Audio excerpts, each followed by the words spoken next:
Okay, sounds good. Okay, the recording started. Hi, everyone. So Uncle Kauasi, whenever you're ready, you can go ahead and start.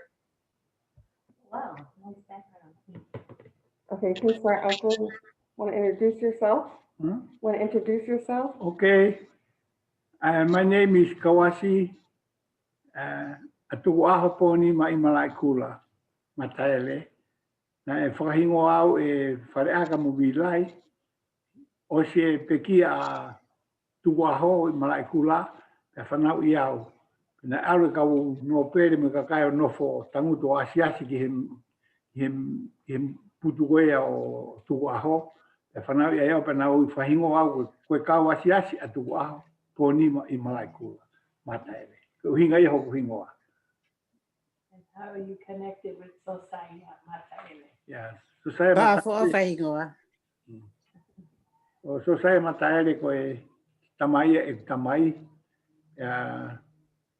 Na e ofa ia ki ni whanau o tatau ai pe ni whanau mono mari me whanau pe me kakai kehe o toa pe. Na e ofa pe nau tolu tatau ai pe koe ni whanau kāro pe ki nau tolu.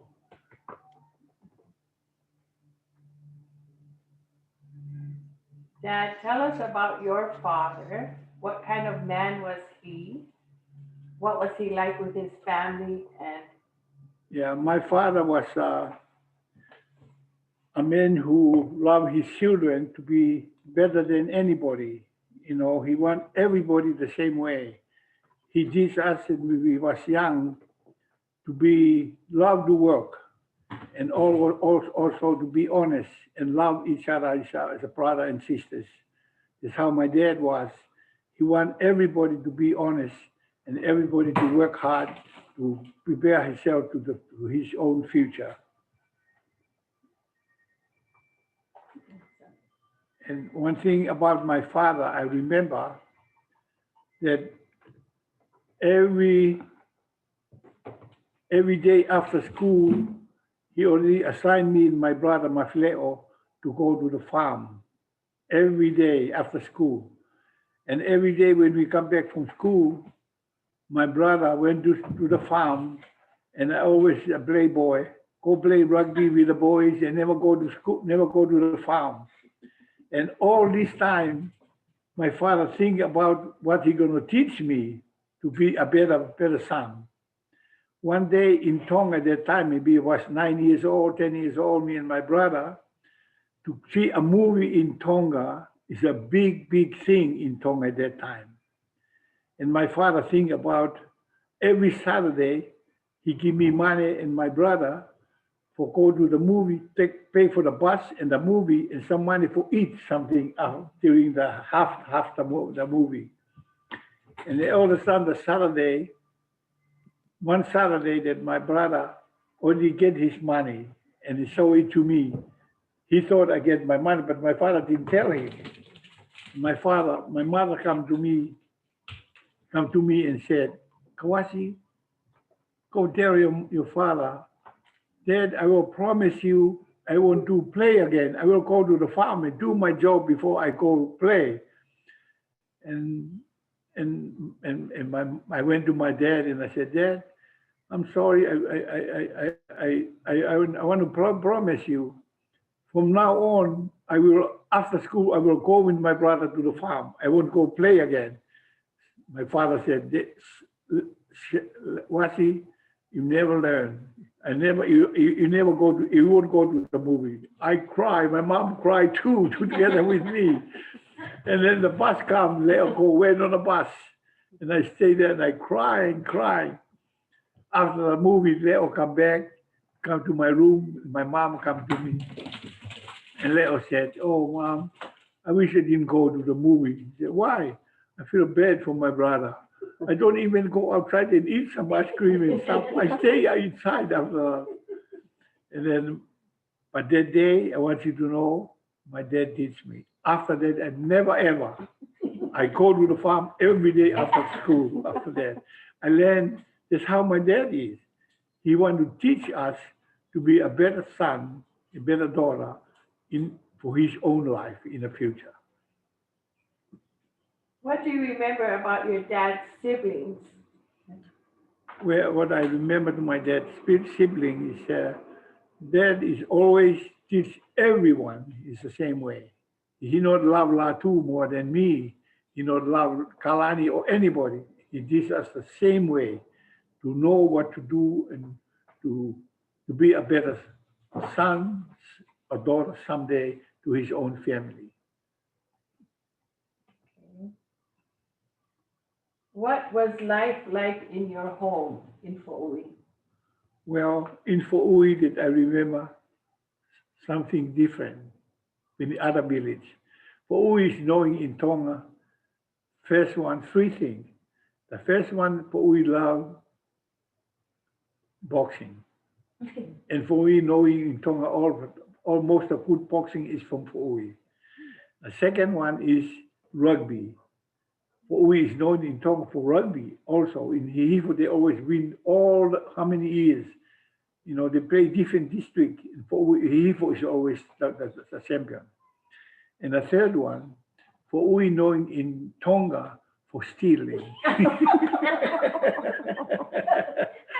Fa'ui is knowing Tonga, Fa'ui people, they only known for steal and eat. Every time they have a party, Fa'ui, the Tongan people, always still take the food and eat and take something put in their bag to take it home. That's how Fa'ui knowing for that, food and steal. Ask if anybody has questions. Does anyone have any questions? Did you know Grandpa Mataele growing up? Did you see him or Yes, go see him? I always remember my grandpa when we come from Liahona to Nualofa for marching. You know, all the high school coming marching for holiday or whatever.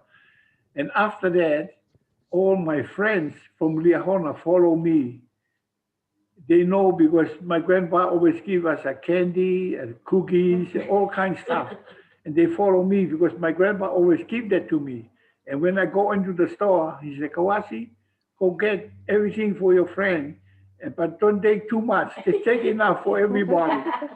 And I get this why every holiday, my friend from Viagola follow me to go to my grandpa's house because grandpa always give us something to eat. And also, not only that, right across from his store, there's an ice cream place there. And he give us money for me to go buy for my friend ice cream. Always do that to me and my friend.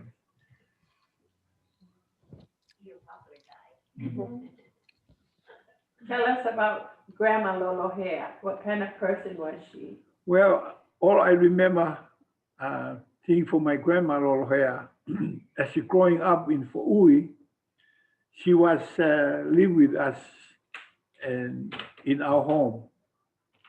And every night after we have eat dinner, he go to the living room and sit over there and start singing Tongan song, hymn song, and just remind us to have a family prayer. And then everybody started coming one by one to the living room and have our prayer there. And after that, then we go to sleep. That's how I remember my grandma always go to the living room and start singing a Tongan hymn, you know, so we remember to come back to do the prayer together as a family. What do you remember about Grandpa Lolo's brothers and sisters? Well, what I know, my father is love his brothers and his sisters just like his own children. They all like that, the same. I go to my brother's place, he teaches me just like his own son. Every place I go is the same. They all siblings is all the same way of loving to each other.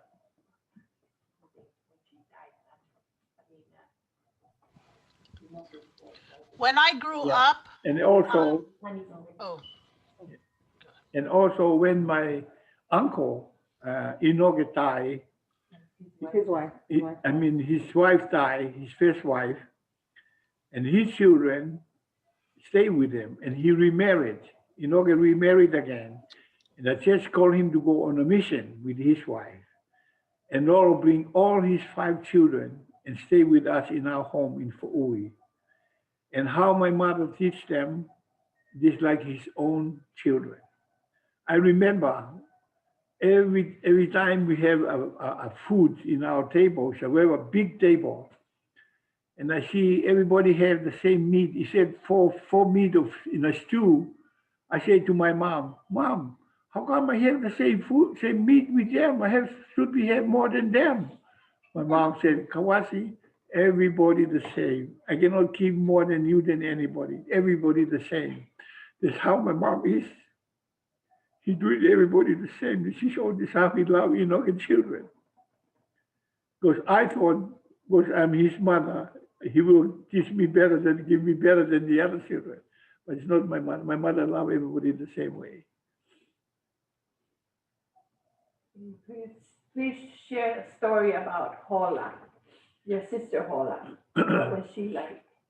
Well, the only thing that I remember, because I was very young when Hola get married. I don't know when they get married, but all I remember when I go to school to Liahona, sometimes one of the teachers in Liahona have maybe a party for a birthday or something. I go to Tekiu. Hola and Latu live in Tekiu. And if Hola is not in their home, maybe she went to town or someplace, I go to my brother's place. And Lolo, his wife, said, Latu, take a pig for Kauasi. He needs something for his teacher in Liahona. And Latu went clean up all the pig and give it to me and I take it. And if Hola is home, Hola gets somebody to come and clean all the pig and I take it to Liahona for the teacher. And after that, I always run away from Liahona to Alofa to watch the rugby. And I always know Mo'ua because of that. But after that, Tui Asoa tell me, Tui Asoa, one of the teacher, tell me, Kauasi, anytime you go, when, so where is the one who do the judge? The boys when they run away or something like that. And so he asked me, Kauasi, how come you go there to Tonga, to Nuku'alofa, and never ask for permission? No, I already asked Tui Asoa. And then they checked with the Asoa and said, oh yeah, Kauasi asked me for that. And then I never ever go Mo'ua again anymore. That asked if anybody has any questions. Anyone have any questions? Me, Uncle, did you play sports in Liahona? Did you play sports at Liahona? Yes, I was in Liahona. I have 3 things that I want in sport. I was known for rugby, high jump, and ball wall. Ball wall is a go with a stick and over, And I was number 1 in all the high school in Tonga for high jump, except the last year in Liahona, me and Lutu, I always higher than Lutu. But the last year that we went, Lutu higher than me, and I'm the second one in all the high school in Tonga. I was good on rugby and boxing in Liahona and tennis, play tennis. One story I want to share with you. One time after school, we go to the farm and work in the farm. And there's a teacher who in charge in the farm, agriculture. His name is Bockley.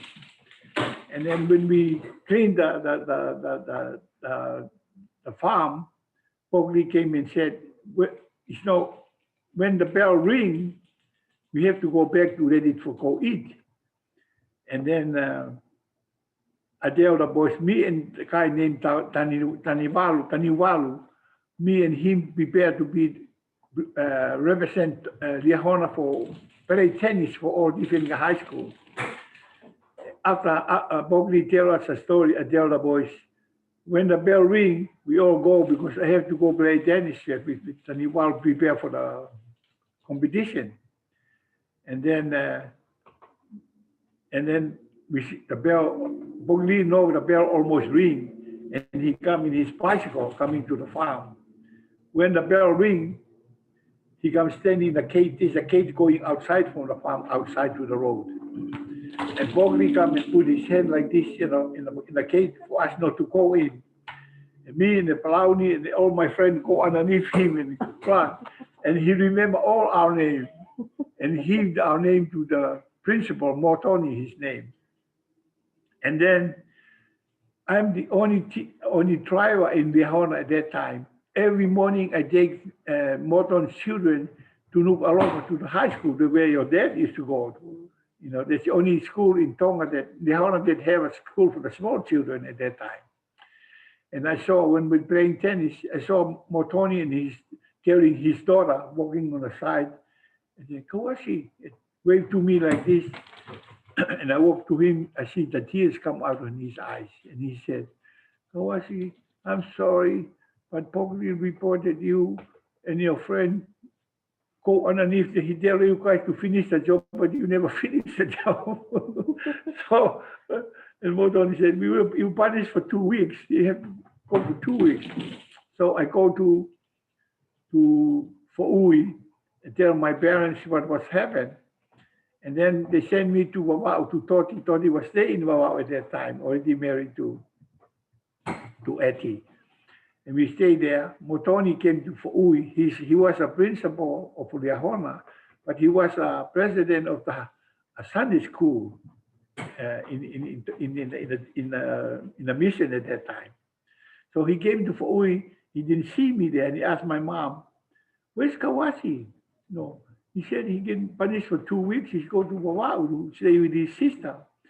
And Motoni tell my mom, the time no more telephone in Tonga. They said, send an email, telegram to Wawau for me to come back to school. So my mom sent a telegram to Todi and they sent me back on Hifufua to come back to go to school again. That's how it was at that time. So you got away with your punishment? Yes. Only 1 week I said to Mama, I come back on to school again. Yeah.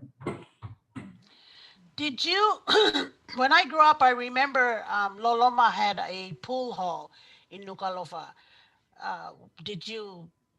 Were you, one of those boys who hung out in the pool hall playing pool, or were you too young for that? Or yeah, I was too young, but I remember that sometimes I go and just pick up the thing and shoot on the table, but I don't know how to do it because I was young at that time.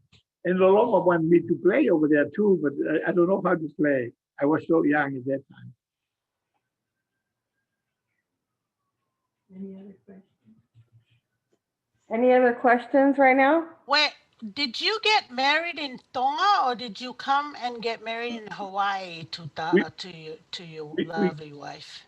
We get married in Tonga for the first time.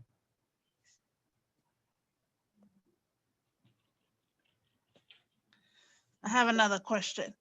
Uncle, Were your kids born in Tonga or born in Hawaii? 3 of them born in Tonga, Kalo, Tangi, and Hola. And then 2 of them born in New Zealand when I shared my labor mission in New Zealand. Ruby born in New Zealand and Maitland born in New Zealand. Those 2 names, the reason of that name, the couple, the father's name is Maitland and the mother's name is Ruby. And we all work together in a temple with them. And they always bring food for my home, for my children. That's why I named Ruby and Maitland after these 2 brethren for their name, because they love us and help us a lot, or most of the time in our labor mission. Then you went back to Seattle. And then Siale was, my wife was pregnant in New Zealand. We come to Tonga and he get born in Tonga, Siale. And then Carlo want to name him Siale. This is one of his friends here in Hawaii. But I call him Siale, but in birth date, and put him Mafileo, his name. That's why they call him Mafileo, but everybody call him Siale. But in a birthday, his name is Mafileo. Oh, Okay. What made your dad send you to Liahona?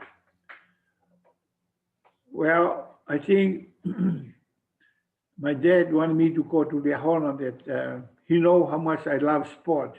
And he know that I go to Liahona, I will join the sport all over, in Liahona, in boxing and in rugby and tennis. Again, do that in Liahona also. And also he want me to be, have a good education in my life for my future. Okay. Dad, share some stories about your siblings, what you remember about them growing up. Yeah, I remember especially when we come to Hawaii, say start from Tonga. When I growing up, it's my older brothers, Latu and Kalani, already married. They're not in Fa'ui. They already married and they move out. And then Hola is already big already and in Te'akiu. And then only me, Carlo, and Tessa was in home. It's a young kid at that time. And I remember when we come to Hawaii, everybody here except me and my family, because we share another labor mission in New Zealand. And when we come to Hawaii, I start working at different place like Ilikai Hotel. This is my first job in Honolulu. I start working as what they call it, prepare things for party. Banquet. I work for a banquet. We prepare any part. We prepare the table and the chairs and the food for the people who have the party. And after that, when we set all the things, everybody go sit down and waiting for them to finish, and then but I never sit down. I go to the kitchen and clean up the dishes and all kinds of stuff. And the guy who in charge the kitchen, he's the one in charge the banquet also, And then every Sunday, I supposed to work, but I never go to work. Every Sunday, I go with my family to the church. And somebody report me to the manager that Kauasi always never come to work on Sunday. He just come. So one Monday I go there, the manager said, Kauasi, you go with me to the manager. He wanted to see you. So we went to the manager, sit down, and the manager asked me, Kauasi, how come you never go work on Sunday? He said, I'm sorry, but that's the only day I can be with my family and my children. We go to church together. And he said, what church? We go to the Mormon church in Waikiki Ward. And he then around to the manager and said, how do you like work with Kauasi? He said, no one here work like him. He work in the banquet. When they sit down, wait for to set up the table after the party, I see him in the kitchen wash dishes, helping everybody. And the manager said, so what are you going to do? That's why I gave him off on Sunday. That's why somebody reported to you, but I never report him. The manager said, okay, let Kauasi off on Sunday. And the manager went up and go, and the manager went to the door and opened the door, and he said, Kauasi, welcome. Find out he's a member of the church also. Also, I was so happy. I was honest with him that the reason why I don't work on Sunday because I go with my family to the church. Any other questions? Did you have a sibling that was really close to you growing up? I think my brother and my two sisters, we all close because we grow up together. I remember when I started working all over the place in Waikiki when I came to Hawaii. After 3 years, I bought my very first house in Kapahulu, 1970. I came to Hawaii in 1967. 3 years after that, I bought my very first house. So after many years, my brother take care all the, what is the name of the Charlie restaurant? Roger. Kali Raja, Charlie Raja. All my brother and his wife take care all the restaurant, clean up after they close and stuff. Every day, every night. And one night they came to my house and sit there, we talk. 12 o'clock, they're supposed to do the cleaning. And I said, Suriana, you're supposed to go, this cleaning is after 12 already. And Suriana said, I don't know, but we talk with Leo, he's supposed to tell you why we come here. But he never say, he just wanted me to tell you. I said, what? He just want to ask you because at that time, I know Leo cannot get the money to build a house in Laie. I get some land and I start building the house over there for Leo. That's why they come over there and ask me, let them, it's the only thing they finish is to paint the house. And Juliana asked me, Leo was supposed to ask you for this, but he don't want to ask. He want me to ask you for that. And then I tell her, well, Juliana, you can go to, she said they read in Waikiki at that time. You go and stay there, but when you reach someday, maybe you pay me little by little. And then they moved over there. But I remember when Juliana was in the hospital, she was so sick, ready to go. All his children stand around me, Carlo, Tessa, we all stand around. And Juliana looked at me and he said, Kauasi, I'm sorry, Leo left, he never pay you something. Now, pretty soon I'm gonna go, I never pay you anything. And I said to her, no, Leo already paid for it. But that's how I love my sibling. I do everything for anybody. Anybody do anything to anybody also, the same way.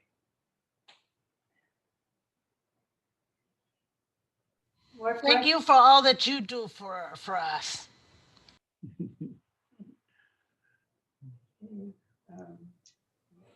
Uncle, I remember you shared with me one time we were at Auntie Carlo's house. You shared with me how you won the rugby tournament at Liahona when you were playing for Liahona. Yeah. Okay. Wait, why don't you go ahead and share that story? Okay. When I was in Liahona, Hihifu, where my place is, my Fa'ui, they play with a team in Nukalova named Fasi for the championship of that year. And the halfback for their team was got hurt. His name is Misiume. So the captain of that team came to Liahona and asked me, because they know I'm the halfback for Liahona, if I can come and play halfback for the team for the play championship. And they said, oh yes, I can. So I went asked to Viagola and they said, yeah, you can go and play. So I went play at that time, at that day, and then we was 3 points ahead of the other team.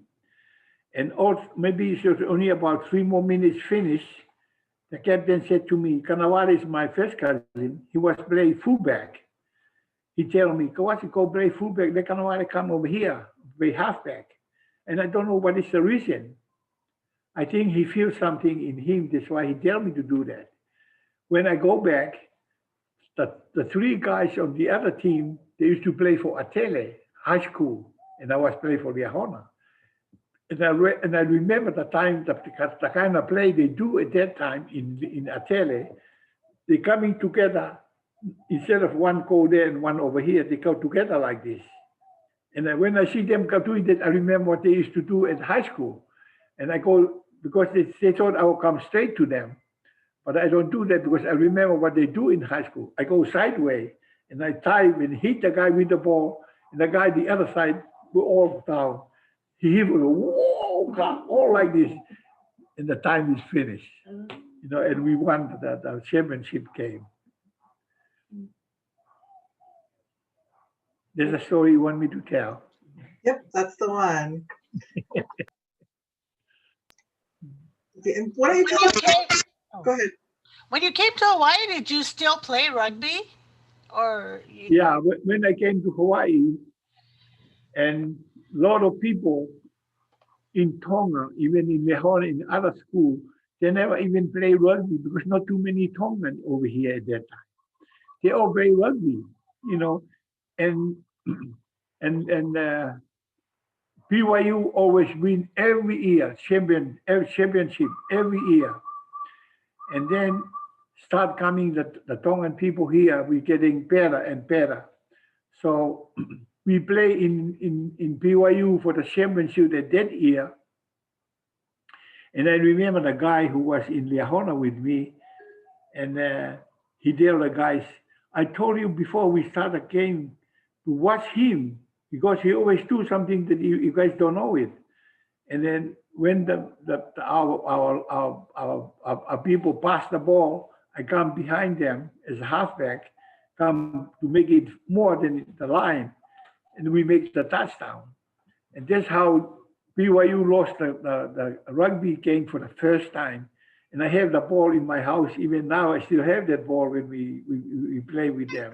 Yeah, And, about that. yeah. That's Luisa Wate. Wata. Oh, That's Luisa. nice. Go ahead, Luisa. Does she have a question? Auntie Louisa, you have a question? Ko fielea tu peka Kauasi Mataele o fatu ki no fofonga fofolo ata sio ki ai. Ko Luisa Wata. Oh, okay, then go baby, okay, O ko Texisi. Oh. Ko no foi a night si. Good. O falahia to fofonga. Yeah, o falahia. Yeah. Right. Uncle, what are some of the jobs that you've had in Hawaii since you came to Hawaii? Why don't you go ahead and tell us about some of the things and also the businesses that you've done? Okay. What kind of other jobs did you have in Hawaii? Oh, in 1975, I get my own license and start working as a masonry. And then a few years after that, they bid for the job at Laie for the temple. And then 3 of us Tongan bid for the job. And the lowest guy who get the lowest part, he's supposed to get a job. He came and tell us when we do a job in Hauula that he get the job for Laie. And then the people in Laie see the job that I do in Hauula, and they put my name to bid for the job also. So that's how I bid for the job. And all the 3 of us bid the job. The lowest one, the people call the church, the guy never paid them. And they take his name out from the list. And the other guy, he didn't have a workman comp insurance to cover the employee. And they take his name out too. That's how I get a job in Laie to build a wall. We do the job for 11 months to do the wall going in and come out on another side, almost half a mile for one side and the other side, all the way to the beach where they baptism the people before.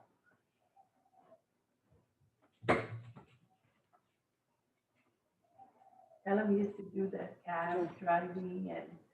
What other jobs have you done besides the things like what other fun? Oh, somebody wants to ask a question. Can you ask about share some experiences as a labor missionary and being a bishop? I guess. Another wants to ask.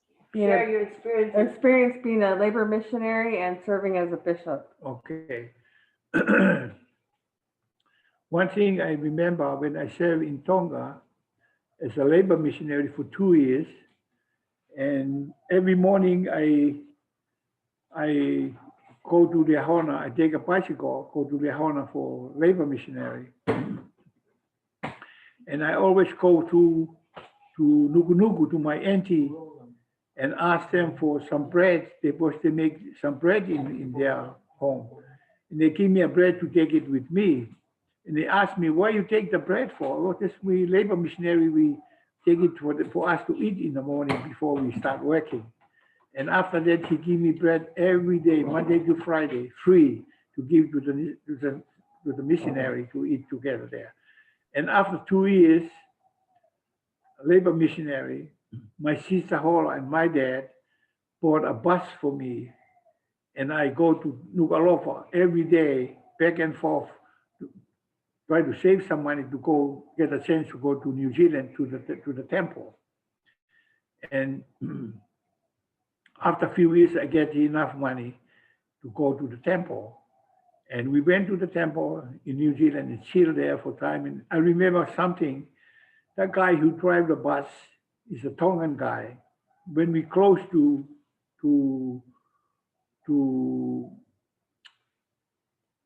the temple, he said, brothers and sisters, you watch, we close now to the temple, and the bus going around like this, and we see it's nighttime, about 8 o'clock.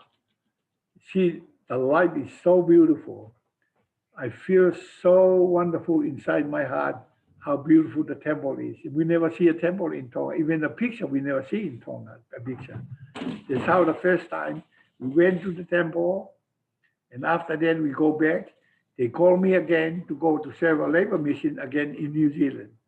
And I went to New Zealand and served a labor mission there. Supposed to be only 2 years.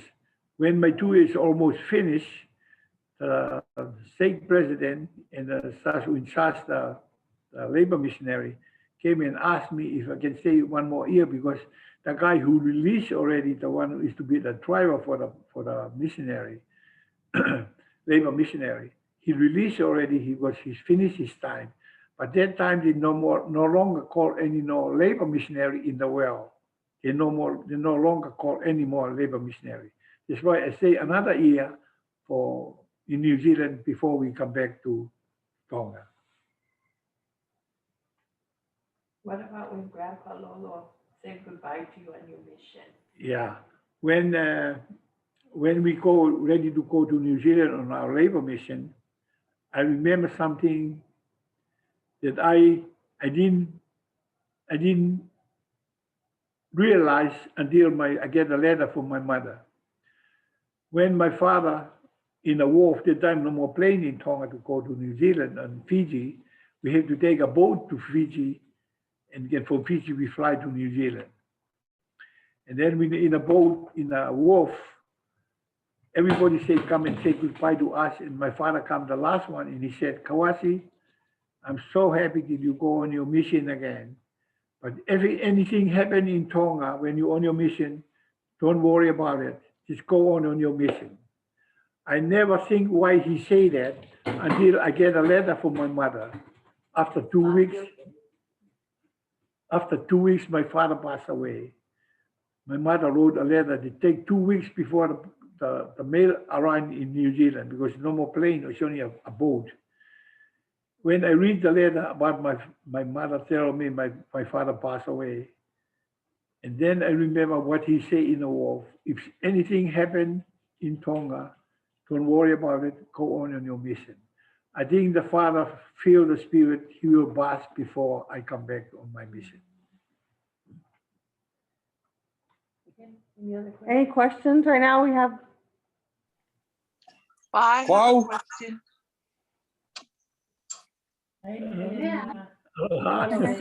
Hi, Pa. My question is, what's like your earliest memory of my mom? Well, let me tell you a story.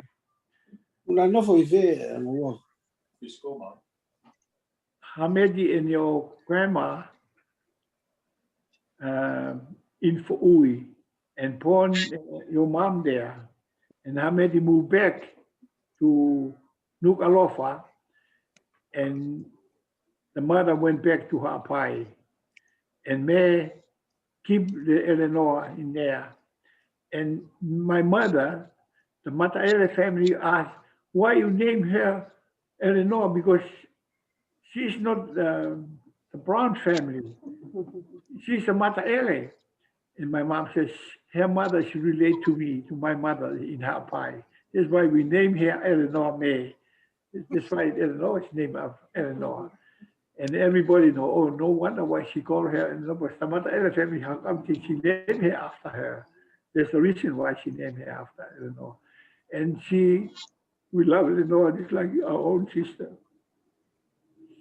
In fact, Eleanor and Viola was raised up together in Fa'ui.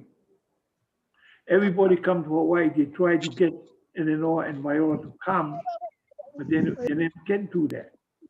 So when after our mission in New Zealand, I come back, and in Thailand Hotel, they have a new bus. And they want somebody who have a international driving license to drive the bus in Tonga. And quite a few people applied for the job. And then 3 guys went before me. They walked inside there with shorts and slipper, and the interview with the manager. The manager is from Germany. And then when I walk in, the wife stand on the door and said to me, Mr. Mataele, the job is yours. I have tie, I have shirt and stuff, everything look good, for the staff. And the lady said to me already, said, Mr. Mataele, the job is yours. I want you to know the job is yours. When I sit down, they interview me for the job and stuff.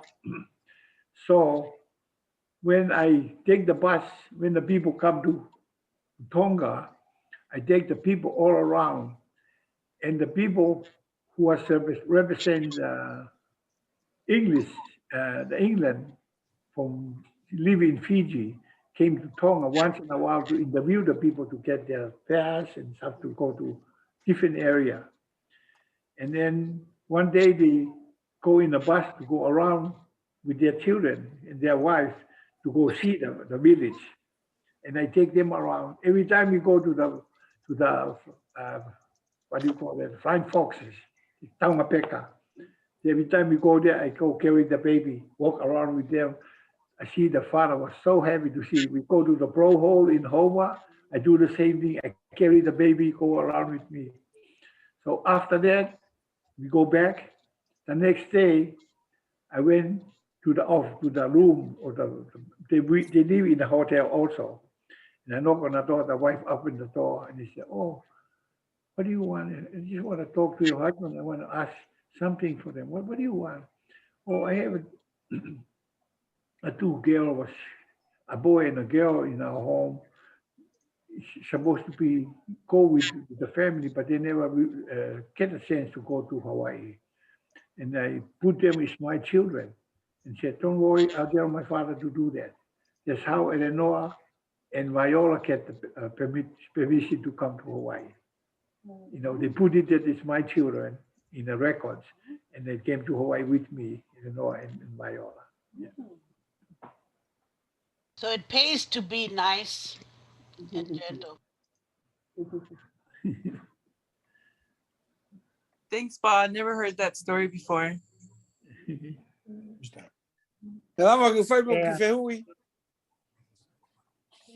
Hello?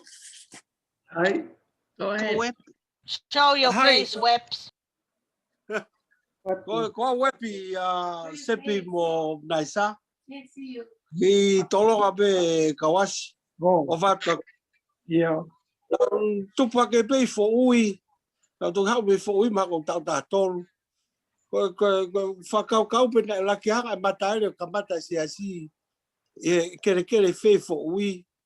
Pe koe apsiasi ko na laki tu ai apsiasi ko fo ui ko kere o hai. Yeah. Fe muy. Que con el tongo tu oe na whaia nga sia sipo ui. Que kau lo ngani. Saya lo no mea ka family go ia. No.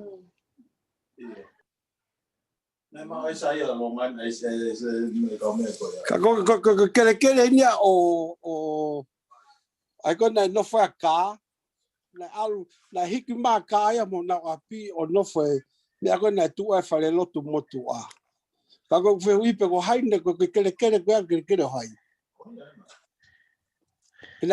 na hiki ma ka ia mo na api ko na tu e fale lo tu o no fu he me ko fa lotu motua.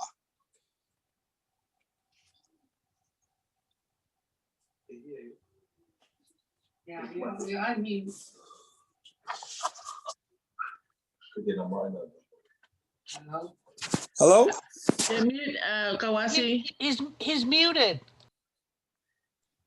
Luisa. Can you hear me? Paulo, unmute Paul's microphone is muted. I'm muted. There, sorry. There you go. He ko mau Kauasi ko mau ko me ko tu e fa lotu ko tai mini ko kere au kalonga ni. Koia. Na hiki mai lewa a kalo mo mea o nofo mea koe whalotu motua ka langa lewa apsia mea ka ego wheu ipe koe mea koe na whalotu koe na raki tu ai koe apsia si koe kere o hai. Koe na ange me waha i te tu oe si. Ke whaia e kamata koe si. Te taimi kong o mai koe ki whimau ke langa i whale lotu i ofi ki hala. Te o mai lewa e kāmo koe hona api ka nāona hiki nau a nofo ke api koe na tu oe whale lotu motua. Ko mau hange ka koe api o hafe mui. Api koia. Api koia. Koia. Koe na ange ponga be waha whikau be ka whi ke o angi e ki tu oe si. Koia. Api koe mui koe hewe malae. E koa whi mui i au whike malai. E koa whi mui ko tunga ania o lolo hea. Whai a lolo. E koe na whakitua apsia si i mui hewe malae. E malai, koia. Ana kamata e Mataele asi i whea i fo ui.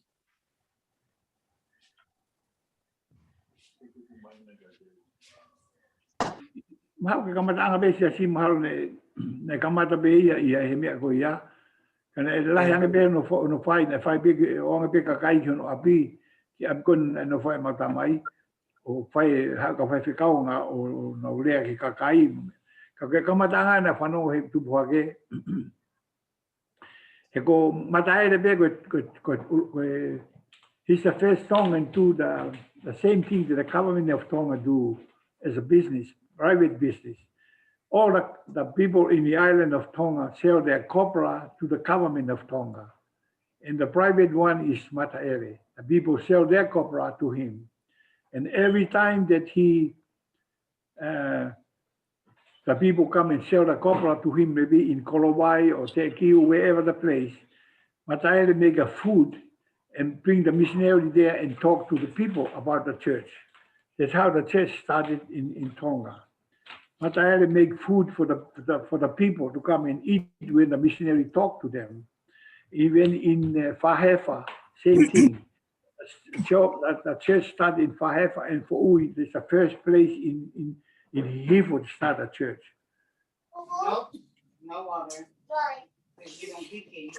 Malo Kauasi. You Koki history, koki historia. Pea ke tau nofo o hunga ia he tau mai me fōui. Ko no mola ka ange si ki fōui. Pa whanau me ta noa i ta mai o kau ki ange kau whaiwhe kau neo na tupu maha me hatafu ka na ango tuku nau toi fōui. Pena tuku nau toi i mui e mau api e dai fuluo na keri bag na wika kolosi. Pena tupak pao si o e fuluo mo mea. Ko kau e maha ko mea ke tau Well, Meta, I wanted to share with you how the church started. And when the first missionary come from Samoa to Tonga, that time don't have a mission in Tonga at that time. A missionary come from Samoa to Tonga. And every time they go to the people, to the knock in their house to go in, the people are afraid to allow them to come in because that time they just started the Methodist Church and the Catholic Church in Tonga. And the Methodist Church, the royal family joined the Methodist Church, and some people joined the Catholic Church. So how many months they've been around, nobody allowed them because they're afraid for the royal family, for them to come and teach them about the Mormon Church. So they get a telegram from Samoa. They send a telegram to Samoa, tell them nobody allowed them to come to their house. They send a telegram back to say, go to another island named Wava'u. And the missionary went on a boat to Wava'u. And my grandfather, Mataele Sosaya, heard about the story, and he sent his wife, my grandmother, Lolo, to Wava'u on a boat, take 3-4 days. No more engine boat, it's a sailboat. And he wrote a letter to the missionary to come and stay with them in their home. So my grandmother went to Wava'u and gave the letter to the missionary. And the missionary sent a telegram to Samoa about the letter. And they sent back and said, go with her back to Tonga. So they go back, the missionary go back with my grandmother and stay with them in Fa'ui, in their home. That's how the church, the missionary start in Tonga. Like I said earlier, when the missionary teach the people where the Mataele sell people sell the copra to the Mataele, is where the missionary come and talk to the people. That's how the church started in Tonga. Malo Kauasi. Yeah.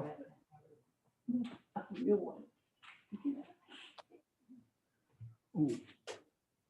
Disappear again. Any more Oh, questions?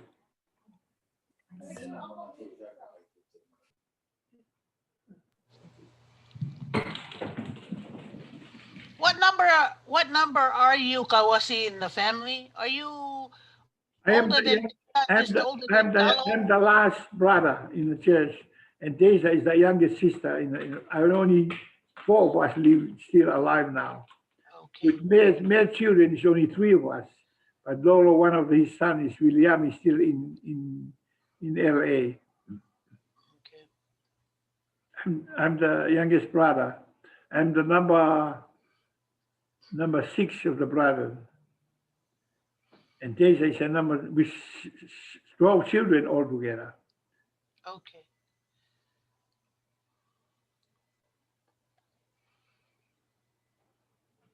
Any other questions? Comments? Someone posted a question, Kauasi, how you knew a story about you and Hameti. Do you have any stories about you and Hameti? Well, I was very young when growing up. Hameti already moved from Fa'ui to Nuku'alofa and do business there. And I know he was a very good businessman in Nuku'alofa. And when I returned from New Zealand with my children, he always come and give us some food to help my children and my family in Fa'ui. You know, some meat, some shippy, and all kinds of stuff they give to us to help us to when we come back from our mission in New Zealand.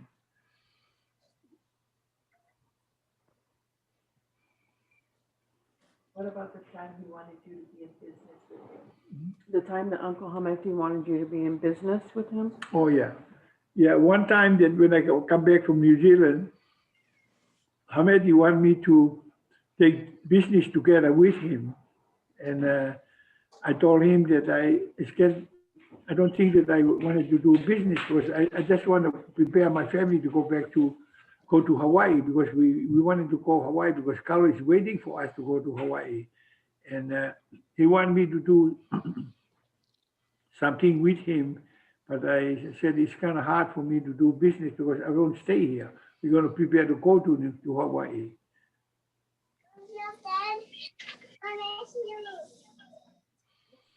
There's Boo Boo.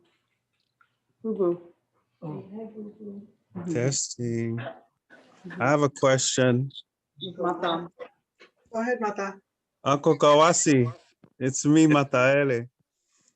Do you remember when my parents came to New Zealand in 1965 to seal in the temple? Matarina went to New Zealand to get sealed. Let me see. 65.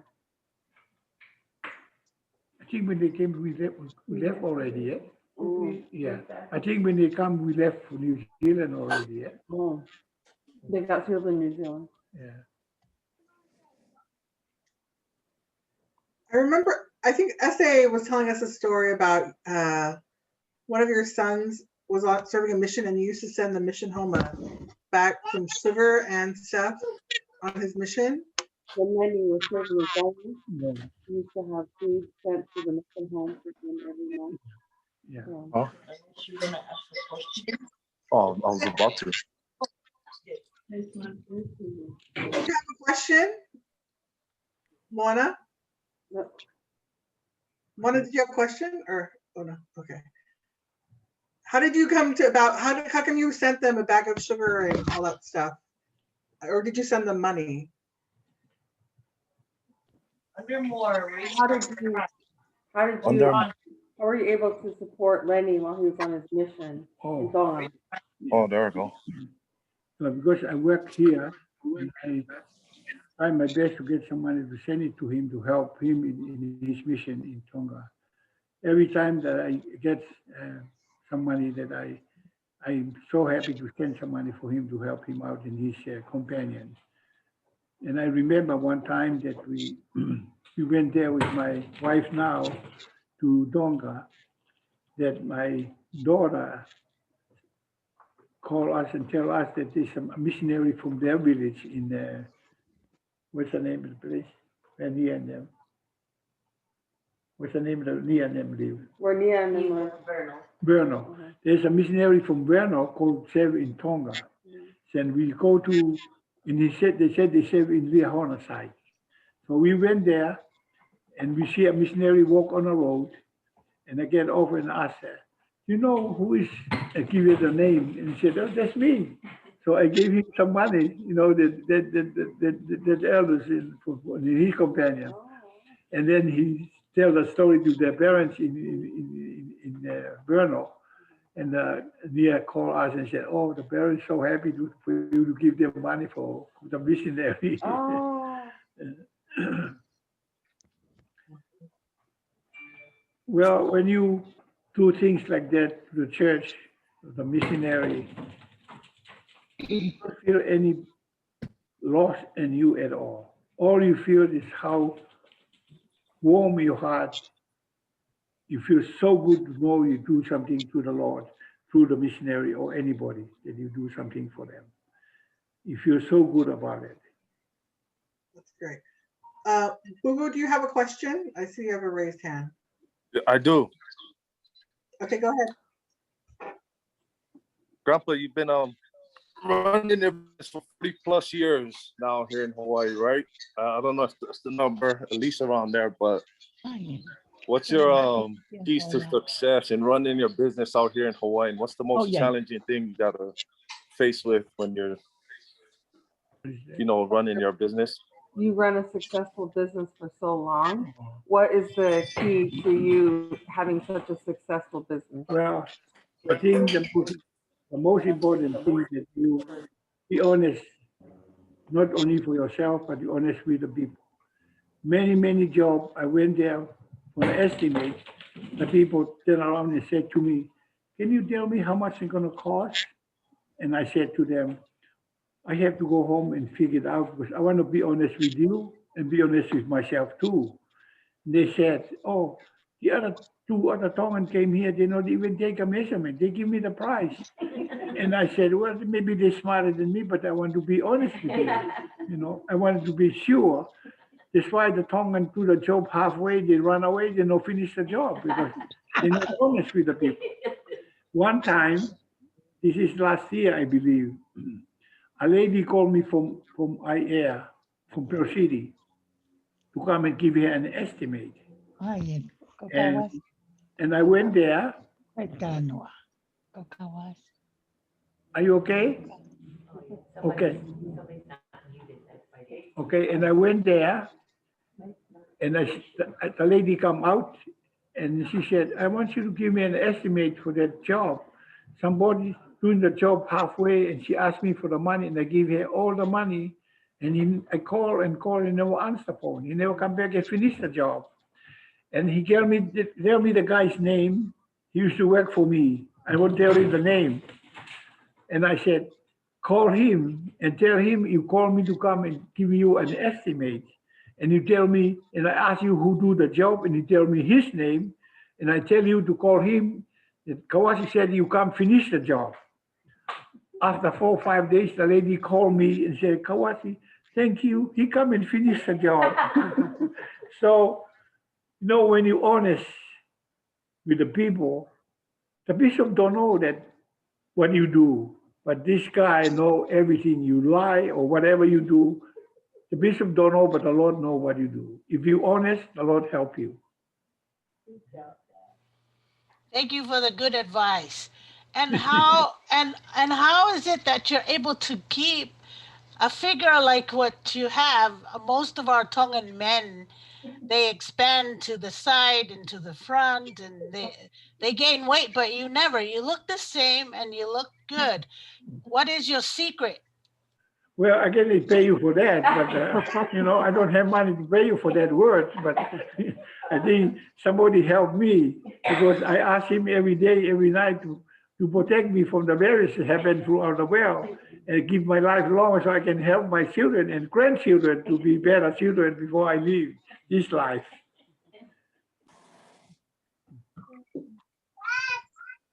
Grandpa, while running your business, what's the most challenging thing you got to face with?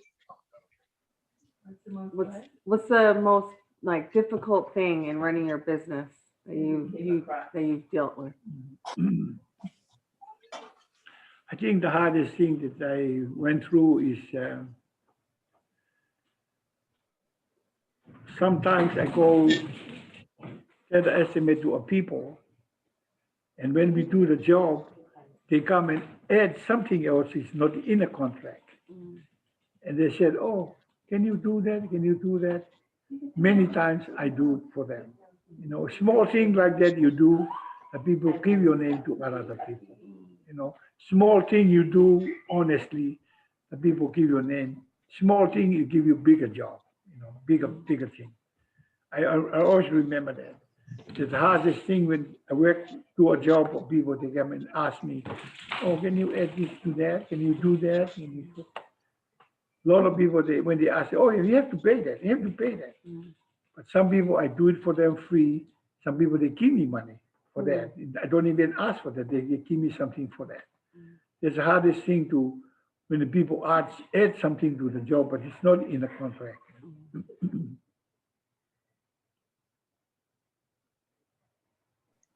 I think, is that, do you have another question, Boo Boo, or? Your favorite grandchild. So let's end that right now. Let's end that right now. Well, I like my grandchildren. Grandpa, tell them it's me. I want my grandchildren to do something good before I leave this life. If I leave this life, I see my grandchildren not happy in the church. Grandpa will live this life with sorrow, not happy. But if I live here, that I know my grandchildren is happy in the church, Make him cry. I go with happy to the other side of the veil.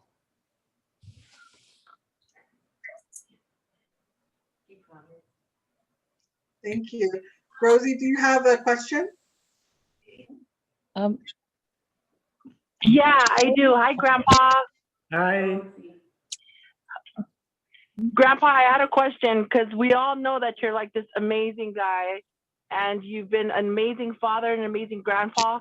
Obviously, you had two great parents. So what do you think you learned from your mom and dad that allowed you to be who you are today? Well, hey. Oh shit, maintenance required.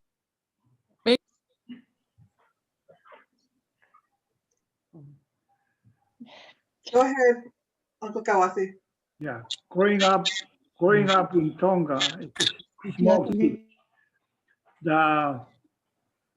We don't have, like we have here in now, we have book to learn about the church and everything. But we don't have that in Tonga. What we learn, what the parents do in their life, we see that and learn from that. they don't teach us because there's no book to teach the children in the primary or young men, young women. There's nothing in Tonga at that time. But what we see, what the parents do in the church, we learn from that. How they pray, we listen to their prayer. That's how we learn it. When they ask us to do the prayer, we follow what the father and the mother did in our family prayer. Kauasi. Kauasi. Yes. It's me, Koaumao. Can you please ask Carlo, see if it's time for me to make Harry's dinner? She said not yet. Okay, thank you. He said, Sorry. you can feel, yeah, but don't eat the food before you give it to her. Okay, thank you. Sorry. So I got a question for you. Oh, okay. Wait, I think Rosie, do you have any more questions, or is that the last one? No, Grandpa, I know you. I just wanted to know what you learned from your mom specifically, and what did you learn from your dad specifically? Like, what is something that they taught you that always stayed with you till now? Well, what I learned from my mom, I think all moms the same way, how they love their children. And they want their children to be a better son and daughter when they're growing up and have their own family. And I see my mom and my aunties and uncles, they do the same thing. They want us to be a better sons and daughters in their future with their own children and family. And mom and dad teach us to be honest in everything we do, because they let us know that what we do, nobody knows but the Heavenly Father see what we do, good or bad. Thank you. Is that okay, Rosie? Uncle F had a question. Uncle F had a question. Uncle. Yeah. Yes. Okay, most of us are raised with that Mataele mentality as far as being entrepreneurs and being honest and stuff. So I just want to ask what would be your advice? I know there's a new generation coming up. What would you be advice to the new entrepreneurs in our family that want to start a business and to be successful? So just from your point of view, I know we're being taught a lot, but just for advice to the new generation coming up, and a new generation meaning those that's a lot younger than me, so just your advice to them as far as starting a business. Okay. My advice to the grandchildren and great-grandchildren is to look at their parents, how they do, how their life is. I see myself as a bishop before. The parents in the ward, the father not honest. What happened? The children go away in different ways because they know the father not honest in everything. The bishop didn't know that. Heavenly Father know that, and the children see that their father doing that. And I see when the parents do the right thing, the children see that and they follow the parents. So that's what the parents supposed to do. Let us do the best thing we can and honest in everything. When the children see that, they will follow that. We don't have to tell them. They see that and hear that what we say, and they will follow that. Guarantee that. Great advice, Uncle. Somebody else have a question? Be honest. Sonia, do you have a question? Oh no, I'm sorry, laughing. Okay. Nia, question. Lenny's Nia. Question. Nia, do you have a question? for Mr. Kawaka. Hi, Dad. This is Lavinia. Yeah, How are you? I'm getting old, more gray hair. I do have a question. This is in Echoing, regards Nia. to you being a bishop. What advice would you give us as women to support their husbands in their calling? How can the wives support their husbands in their calling? Well, I remember when I served as a bishop, how blessed my life to have my wife on the side to help me in all the things that I do. And I remember many people came to my office. They wanted to divorce. A wife came to me that wanted to divorce the husband because of what and what and what. And the word I say to them is not from me, it's from the Lord. I feel the Spirit tell me what to say to them. You know, right after that, they both crying and sit down there and say, "Oh, Bishop, thank you. The word you said, it changed our mind for what we could plan to do." You know, in that family, they bear their testimony, they thank me for that, and I feel bad. I don't want them to say it in the people that what I helped them. But there are many people, they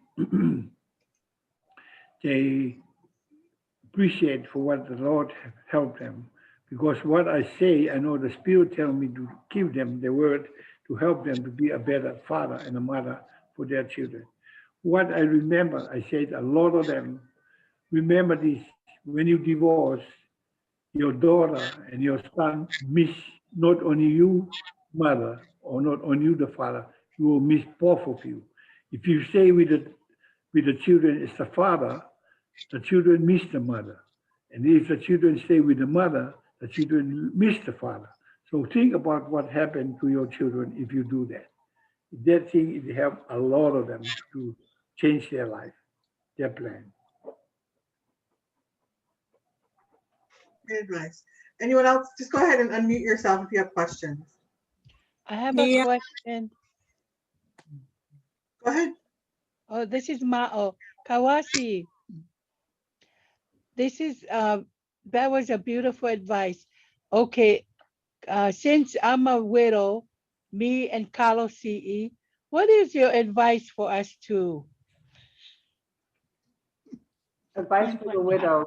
What's the advice? Yeah, my advice to the widow, if you have someone to send it to me.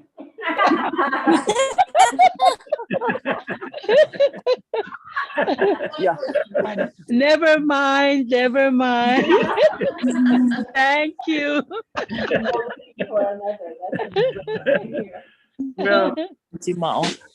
Well, my advice to you, stay close to the Lord. Yes. And you will be happy, and be healthy, everything in your life, until the Lord know when you come back to him. Stay close to the Lord in everything. Thank you. And don't send me money because I won't send you back.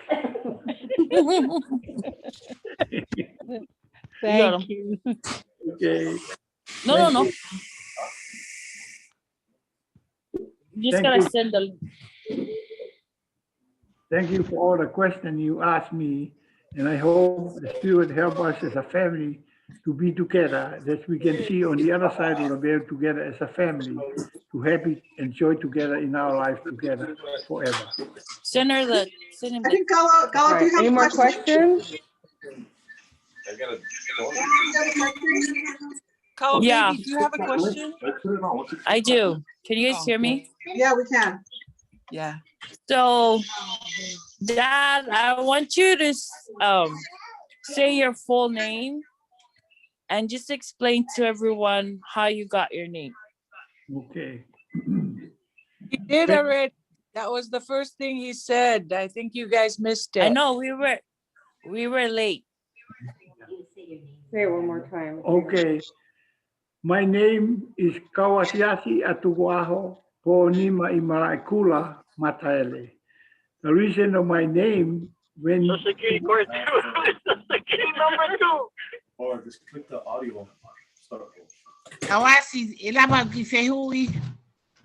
Ko au mo karaniwalu. do I know you? Falahi atu fofonga Kauasi. Valahiatu. Yeah. Ko endo ko saipe fonua momokoni. Oh yeah. Kauasi ko tau fitu ni mai. Oh, so que sí, eh? Ko ka fata ba se hui a ngo wito ko e. Ko tau e to ngo fulu e pekia ho ko fanga e to ton ke to ya hakumari pe te pe ai pe. Ai na. Esa que ko me agrono que fai que tone lo que ve que egi. Ko egi tentado me que fai. Ke tai Kauasi. Ko me ta tau pe Kauasi ko tua ke ngo le i e fonua ko ni. Oh yeah. Kauasi toka na fo ikore.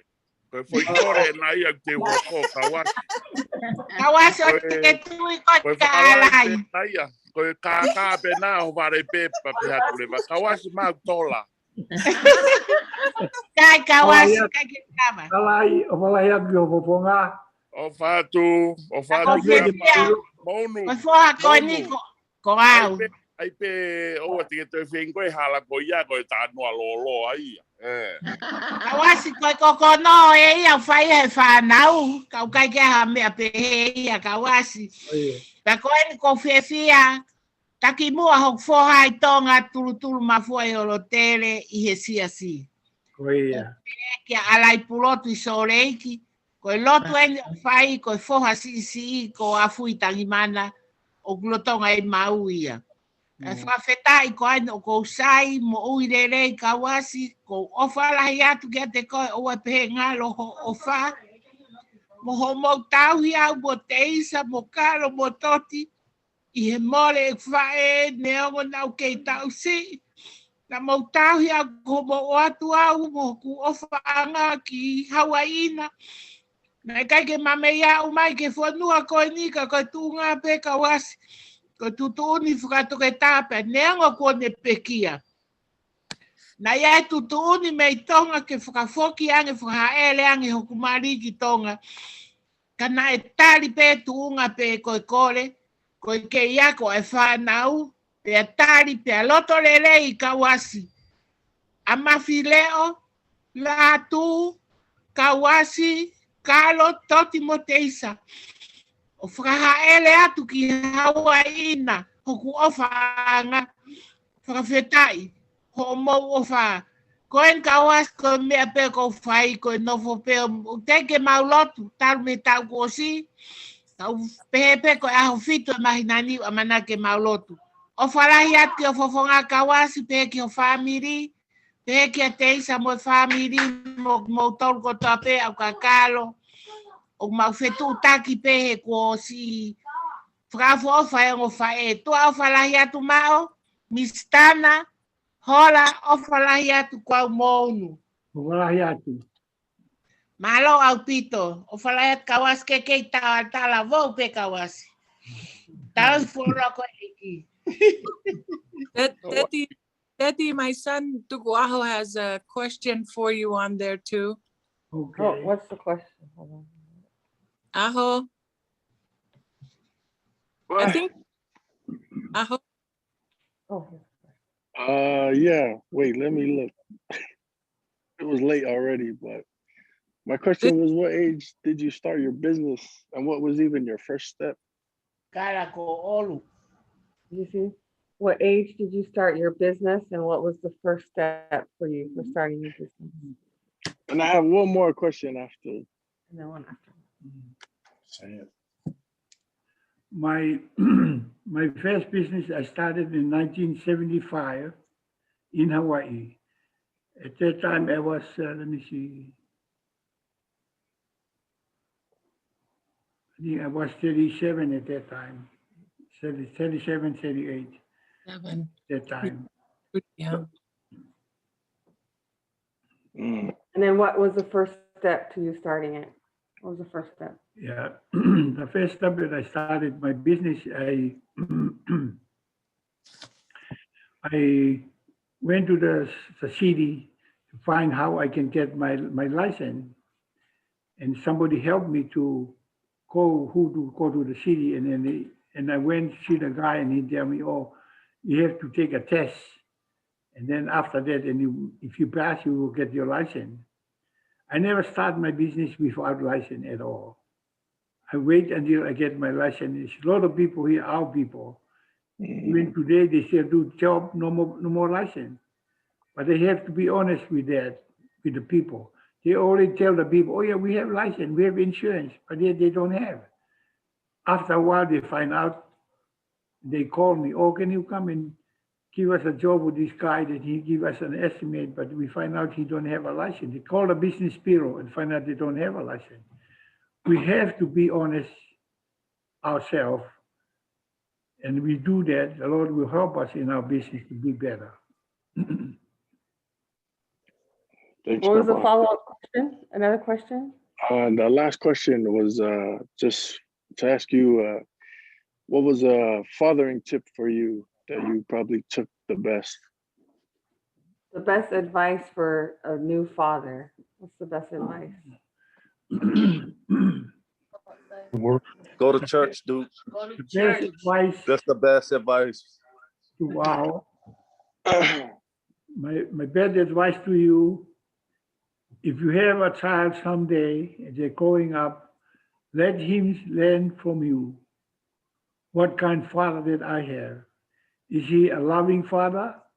If he's an honest father or a not righteous father?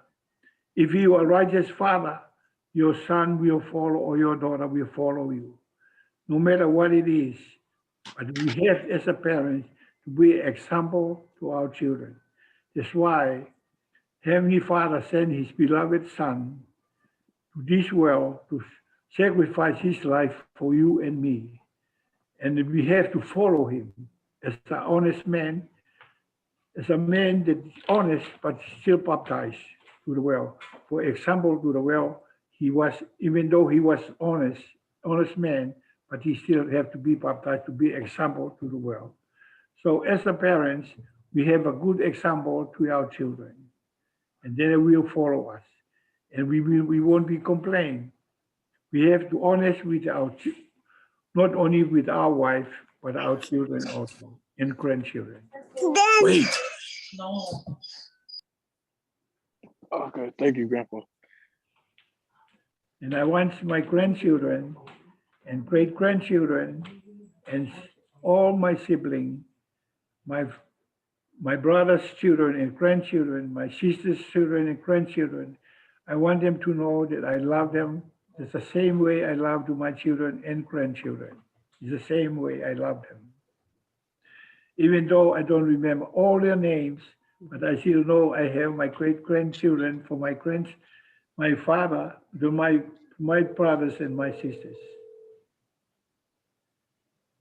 Thank you. Grandpa, can I ask? Go ahead. Grandpa, what's your favorite scripture? What's your favorite scripture? Yeah, one of my favorite scriptures is love your neighbor as thyself. Love your neighbor. Love everybody that you know who they are. Don't only love people who give you money or love people who give you food. Love everybody. That's what Heavenly Father was. Look, he sacrificed for his life for the whole world. He's showing his love for the whole world. That's how his love is. We have to do the same thing to follow him. We love everybody. Go ahead, Bonita.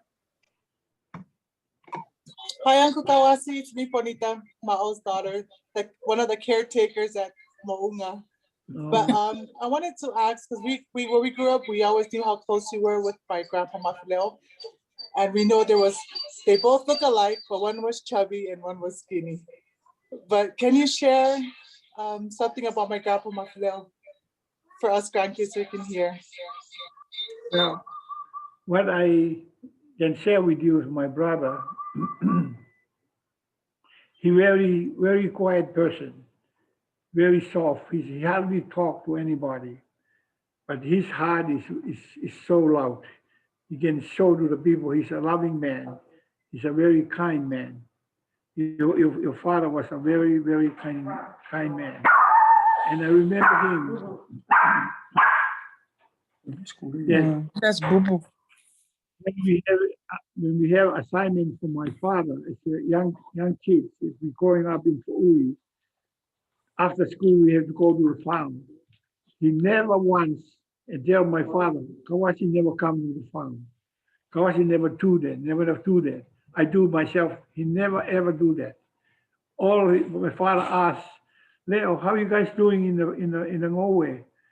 All he said, yeah, we finished the thing. But if I didn't go, he didn't say that I didn't go. He said he do it. We finished the job. That's how my brother is. He's very, very kind and very honest and kind to my father, to me, through my father. Mafileo is one of the men. He's very soft, very not talk too much, but he's very loving man. That's why I do everything for him in my life to show him that I love him also, to show him that this is my brother and he loved me. Thank you.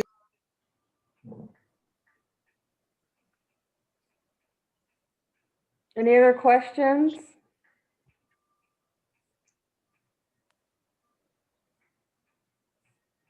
I have a question. Hi, Grandpa. Hi, Daddy. Sweetie pie.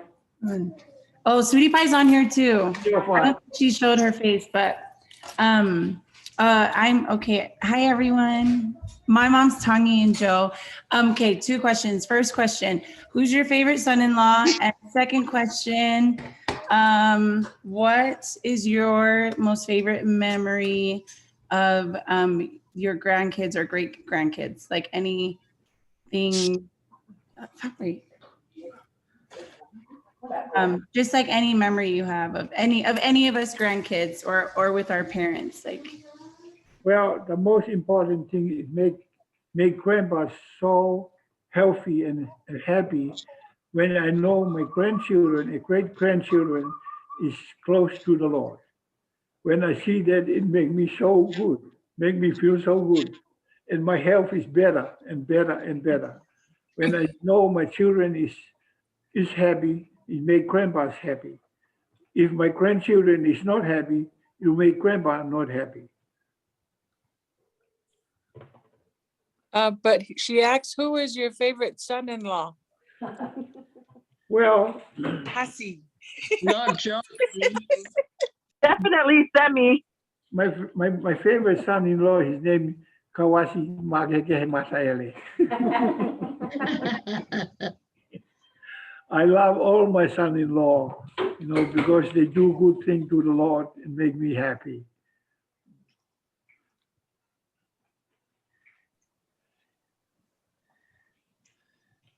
What are some stories that you remember? I know that you worked the light show. What are some fun stories that you can tell us about when you worked at the night show for Antikalo, when you did the lights for Antikalo at the Hawaiian Huts? Okay. Most important thing that I remember when I was working at the Hawaiian Hut for Kalo, that I was inactive sometime in the church. And one day,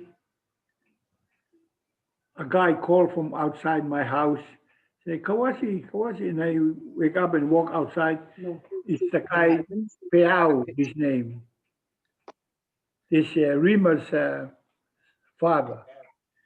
And he said to me, Kauasi, I'm not your home teacher, but I come here, I miss you in our Tongan class, in our lesson.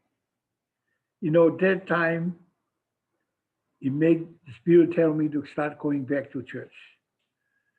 So I used to be with somebody at that time, but I stopped going and see her. And every Sunday I start going back to church. I think a few months after that, a girl come back to the Scholar's show, and I look at her, the Spirit tell me, this is the best thing for you. And I know the Lord bless me. to have her to be my wife and to be together forever. And when I talked to her about it, she accepted me to be her husband. So the family was very disappointed because we went to Vegas to get married there. Because the family, Carol and them, they're so disappointed because they wanted to do something for our wedding, but I didn't tell them that. So she called the family in LA, tell them we stay at the hotel we staying, and they come and take us to have a celebrate our marriage in LA. It's a family. And one of the guy who came, that I helped him and his wife to come to New Zealand to the temple. I paid them to come to the temple in New Zealand. So he's one of them, but he didn't know that I'm the one who do that to them. But I want you to know it's a blessing for me when Piao come and tell me that he's not my home teacher, but he missed me in the Tongan class. So make me feel like go back to church, and all of a sudden I meet this lady, and he's my wife now for time and all eternity. Thanks so much for sharing that, Uncle. Any other questions?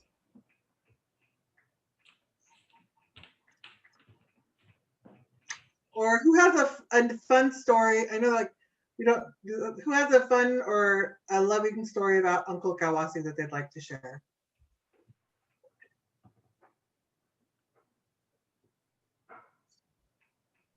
I have a question. Okay, go ahead, Inga. Hi, Uncle Kauinga.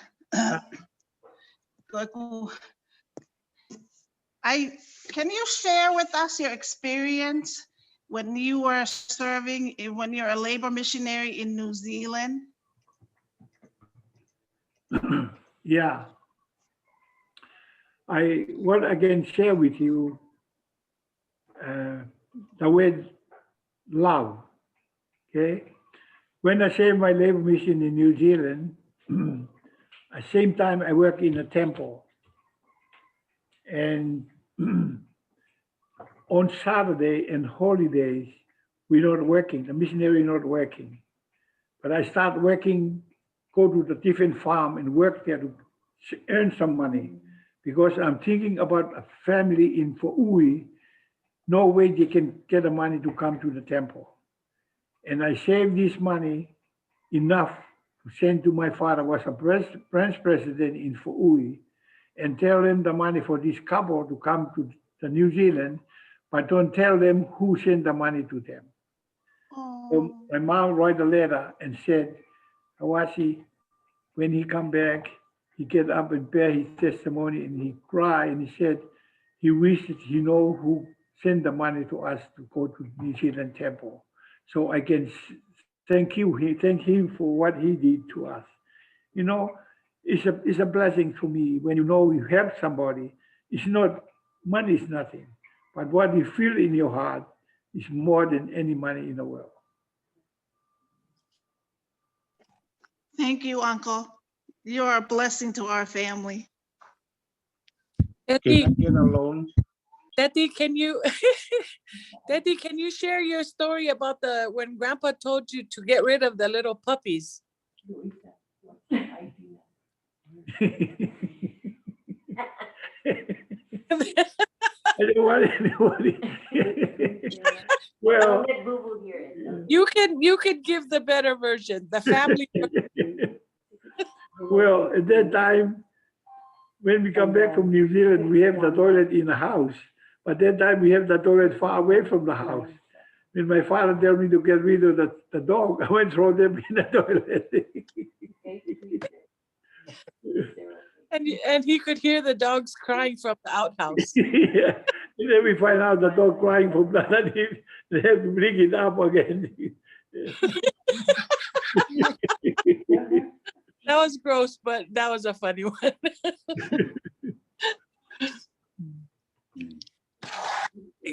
Dad, you could share maybe how you used to wait for Grandpa. Grandpa Lolo used to send us meakai and stuff. I remember you sharing that, and then your story of how you got burned all the way up to your garment. Well, yeah, I was helping a guy in when I served my mission in New Zealand. His boat cannot start it, so we went on top of the boat, and I tell him to give me a gasoline, and I opened the carburetor and put gasoline inside there, and I tell him to start. When he started, I think the machine running, and when the gasoline is finished, that thing stopped again. And I told him the pump is not working to pump the gasoline to the carburetor. So I do it again, and when I put the thing, the start, and the thing blow, and the fire, the whole place, all my clothes, my face was burned too. But you know, my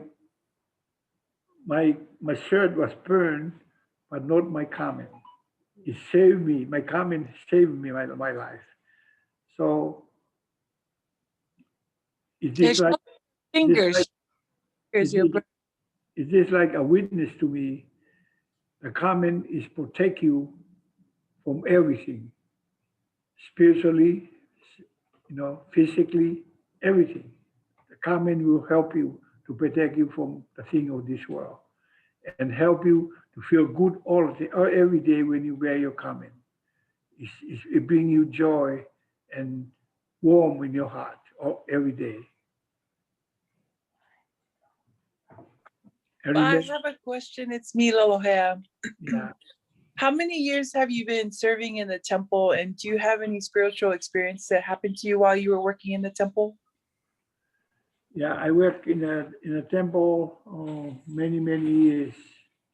In fact, last week, the temple president called me again because we don't never open yet the temple, to ask me what day did I want to come back and work on this daytime or nighttime. I said nighttime, Tuesday or Wednesday, not on a weekend, because if I go to see my grandchildren in Chole, I have to go on a weekend. So they said, okay, good, we will put you on Tuesday or Wednesday night when the temple will open. I really miss working in the temple. It's a beautiful spirit when I go to the temple. Have you had any spiritual experiences while you were working there, or anything special happened to you while working in the temple? Well, to be honest with you, it's hard to explain that. When you do a proxy for those who pass away from different family, the spirit fill your heart, what you do, what you say to the people on the other side of the veil. It makes you feel so good to do this for them. Look like you do, even though you do it for these people on the other side, but it's just like you're doing some people, you see them in the veil, in the proxy. It's a beautiful feeling that you have when you work in a temple.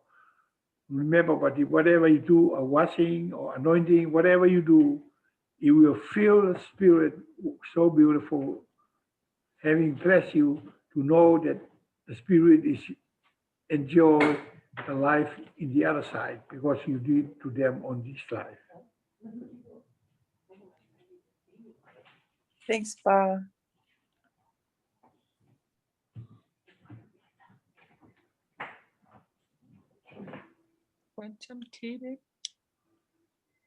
Any other questions?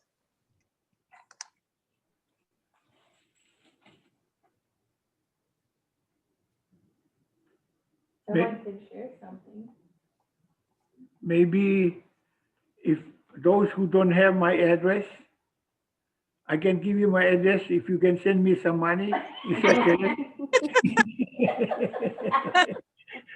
Yeah. But Dad, don't, can you talk about the days that you and me used to go and sell our sweet potato at Tamashiro? or your Ngoa days, the days you had the plantation in the back of PCC of Laie. Well, I remember that when I start to the farm in Laie, I lease the land from the church and I do some potato, corn, everything. And I plant everything there, even banana. And I start selling it to different store. All these kind of store, we sell the thing to them. Even in Laie, we sell to them the corn and stuff to them. And what I remember, the people in Laie, they have a store there. There's a Chinese people. When I sell them the stuff, and he asked me, where you do this? You come all the way to over here? No, I have my farm right behind the dormitory for the school. It's at least there a land. But the worst part, after 5 years, I think, a Tongan guy who have a land next to my place, and some of the students from BYU come over there to do some thing, and one guy cut the banana, and the guy sued the school for that. He said, I don't want to tell the name, but he sued the school. You know what happened? I feel so bad. The school take off all the little people who leased the land to do the farm. And all my stuff over there was waste. You know, when you're honest with the people, you're honest with the Lord also. The Lord help you in everything you do.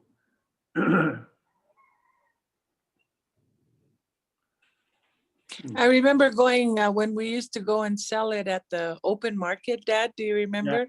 Yeah. Morning we'd go and sell. And you know, I can't stand math. Even today, I can't stand math. But we used to sell it. I think it was 25 cents a pound. Yeah. Back then, and I couldn't even figure out how much that weighed. You know, you put it in. We put it on the scale, and every time my dad would, you know, make a little bag, weigh it, and everyone has about the same amount of bags. So when I hear Dad go, oh, $4 or $3, I would just put it on there, wrap it, and tell them $4, $3, not even looking at the weight of the kumala or the weight of the talo, whatever we were selling. But I just remember going early in the morning. My dad would wake me up, I guess because he had no sons, and I was his son, I guess, back in the day, because, you know, the boys were younger. Yeah. But go with him early in the morning and go sell that. We do the open market thing in Kalihi, you know, like we'd go from what school? Kalihi Elementary to Tamashiro area. You know, you'd go from one place to another, selling it at the open market. But me and my dad did that a lot at a young age. So we did. He taught us to work at a very young age, which is really nice. And that's how we and from there we kind of helped Auntie Kalo with her shops. And it was really nice that we could work at a young age. But my dad instilled that in us. I know it was because of his father and grandpa, you know, and all the way down. But yeah, working was really a part of everyone's life, whether you're a boy or a girl. But my dad taught us that, which is really nice. Even Uncle Leo, when my dad was talking about the Jolly Roger jobs and stuff, Uncle Leo and Auntie Suliana had those jobs first before they moved to Laie. But that's, I mean, I know Mao and Tesa, you know, our age, we've all helped in you know, mopping and taffing and, you know, going to the restaurants to clean at a very young age. But thank you, Dad, for that, because yeah, we work hard, and I know we've got that from our Mataele side, really. Yeah. Okay, thank you. I want you to know that I love all of you, my grandchildren and great-grandchildren, near and far.